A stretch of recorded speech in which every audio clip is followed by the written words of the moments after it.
What up mga solid subscribers, no? So ngayon guys, ang papanoorin natin na itong video ng Phoenix, no? Click, click, boom, no? So simula nag-react ako dun sa video nila na title ng Thirsty ata, Thirsty, no? Ang dami na nag-comment dun na nire-request nga nila to guys. May nag-PM din po sa akin guys, no? And ito, papanoorin natin guys. So dance practice po ito, no? Tara, let's go! Ay, sa ano to? Sa Queen's Dance Studio. Nice. Nice. Woo! The power.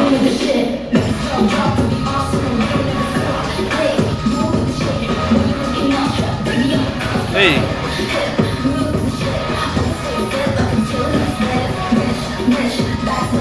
Hey.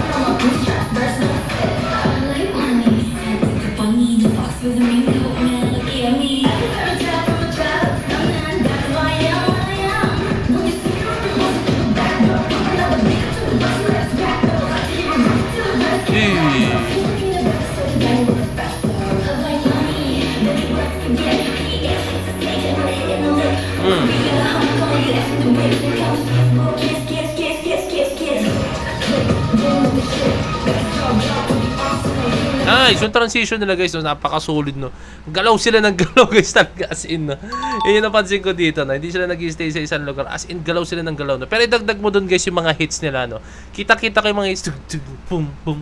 Kitang-kita ko yung mga hits, and at the same time guys, yung power movements nila, no. Mahilig sila sa mga movements na talagang, ano mo yun, literal na power. As in, no, makikita mo dun guys, no. Okay. Isa pa, alam din nila kung paano sila babali. Pag halimbawa ganito yung music, dapat yung vibe ng choreography nila, yung texture, no, dapat ganun din yung pinaka-touch ng choreography. No?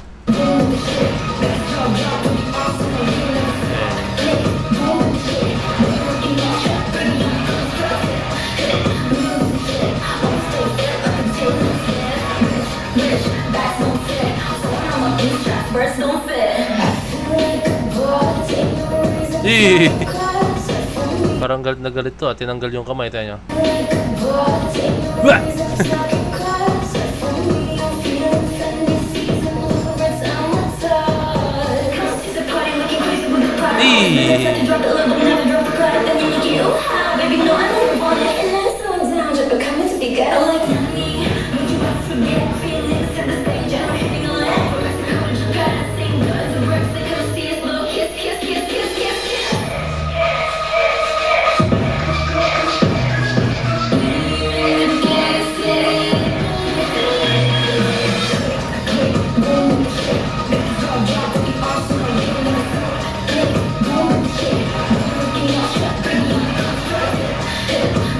Nice.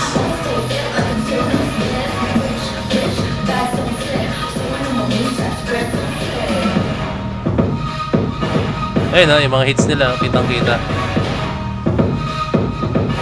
Oh, nice one. Nice one.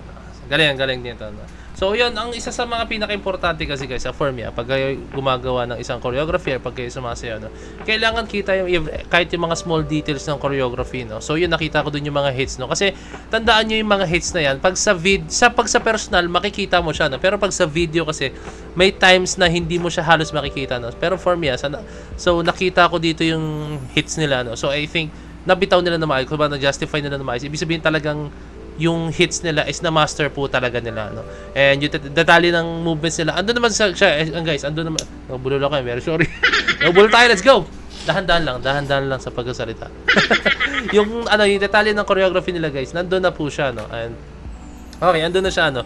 I think yung for me, I think yung maturity na lang ng galaw nila. Kasi yung choreography andun eh. Andun na siya, guys, no. Pero yung maturity ng galaw nila, no. Sino ba ang choreographer na ito, no? I think si ano ulit to. Correct me if I'm wrong, baka si Miss Ren Bernardino, no? Tama ba? Basta yung girl, asawa ni Sir Dustin, no? Alam ko kasi yung galaw niya, no? And tinitingnan ko, kumbaga ini-imagine ko siya yung sumasayaw ng steps na to, no? Eh, kaya alam ko, no? So, I think yung ano na lang, yung tamang bitaw na lang and then yung ano na lang. Andun na, I mean, sorry, andun na yung tamang bitaw ng galaw, no? Pero yung kailangan na lang talaga nila ma-master dito, guys, is yung kung paano talaga bumitaw ng galaw si Miss Ren, no? And kung siya may choreographer nila all throughout, no? Kailangan ma-master nila yung galaw, no? Kasi solid eh. Andun na yung choreography na. Pero guys, don't get me wrong. Solid, na-justify nila na maayos yung steps, no? Andun siya, yung power. Nakikita ko lang minsan, meron ako mapapansin lang ng mga awkward moments talaga, guys, na hindi naman to the point na awkward moments, no? Parang meron lang mga part na hindi sila same na level ng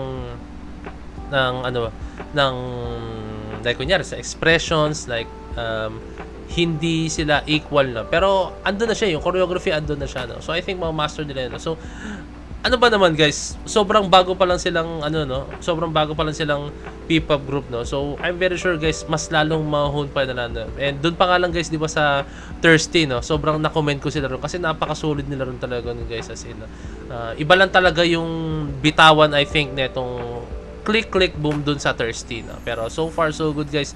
Napakagaling ng Phoenix, no? Yung power nandun, and yun lang talaga. I think yung kailangan lang nila ma-master yung kailangan mag-matured yung movements nila, no? Nabibitaw nila na maayos eh.